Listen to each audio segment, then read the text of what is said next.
Welcome back. This is Concerned Citizens. I'm William Zimmerman. This is my colleague, Gerald Phillips. and we're here today to talk about another issue that's involving the City of Avon Lake.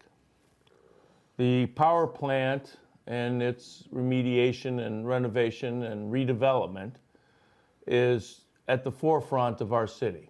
And we believe that there's some issues that the citizens need to be made aware of so that we can help you be educated about what's going on.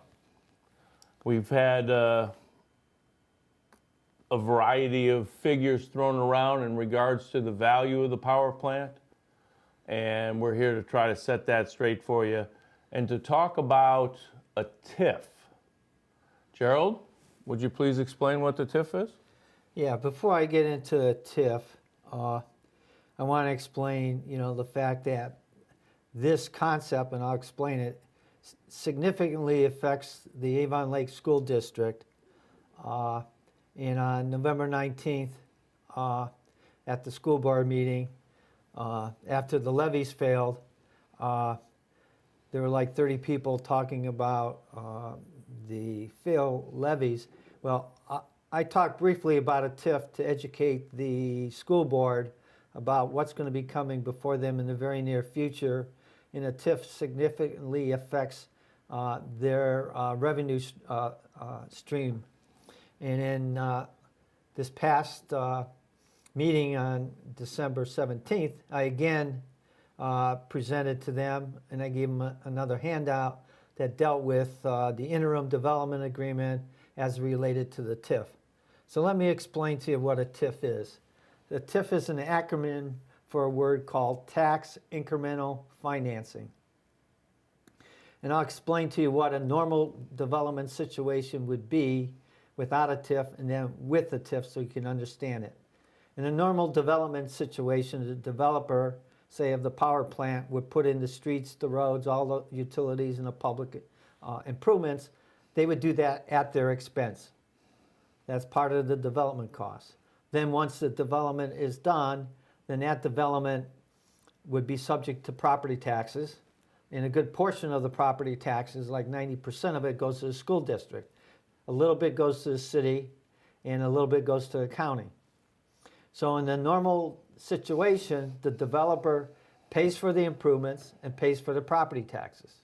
That's a normal situation without tax increment financing, and I'll just use TIF going forward.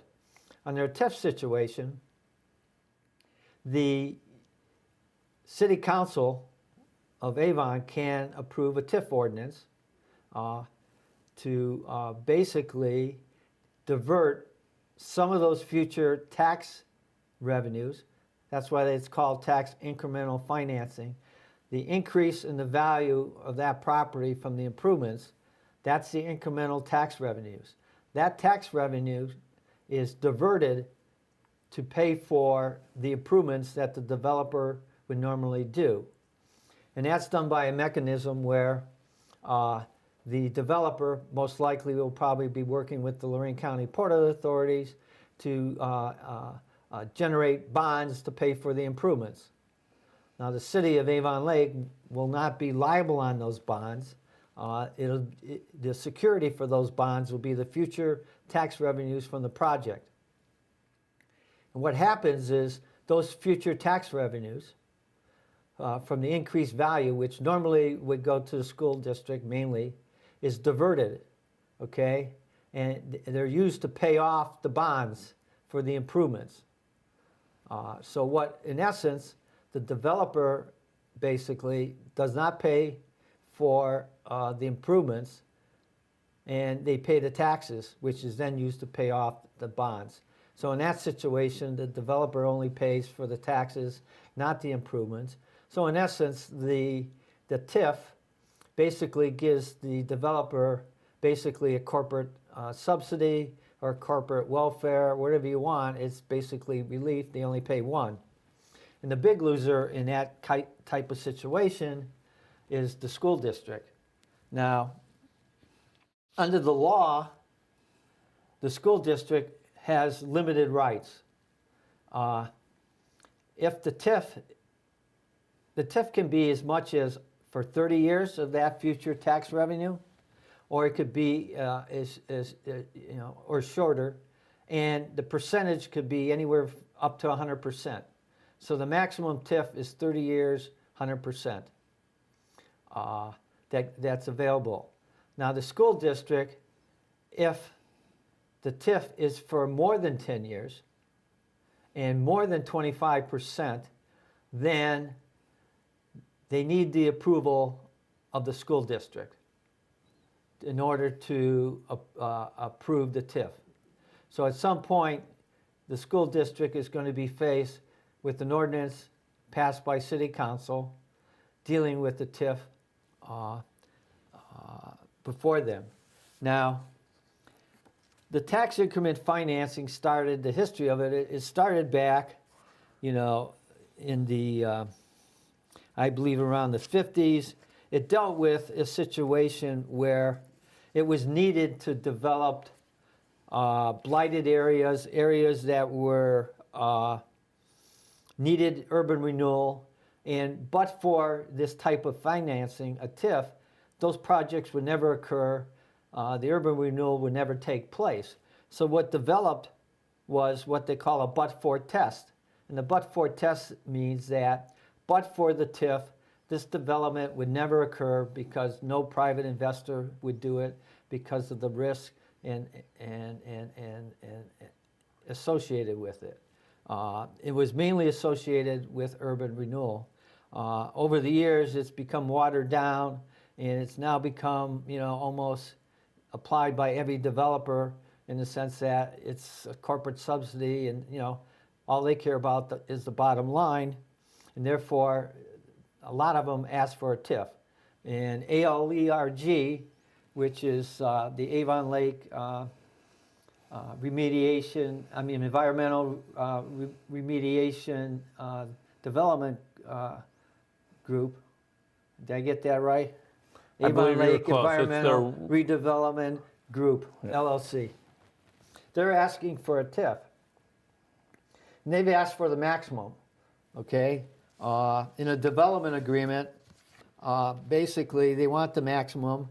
And in the development agreement, which the city has signed, it basically says the city administration agrees to support the land developer's efforts, which is ALERG, to secure the Avon Lake School District agreement for the TIF exemption feasible, for the largest TIF exemption feasible to support the project. So they want the largest, they want the 30 years, 100%.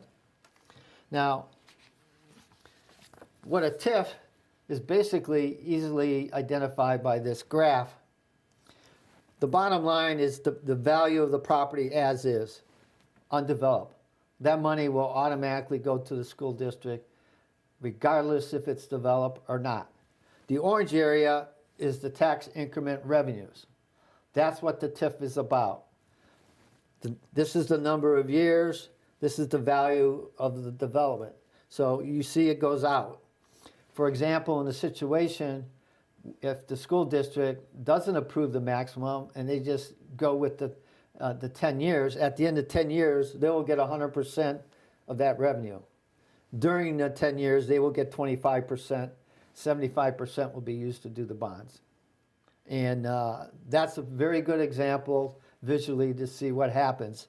The orange area is going to go to pay for the improvements with the split of 25-75 for 10 years. And after that, the school district will get all of it. So in this particular case, the developer wants to extend this out 20 more years and reap, a good portion of that.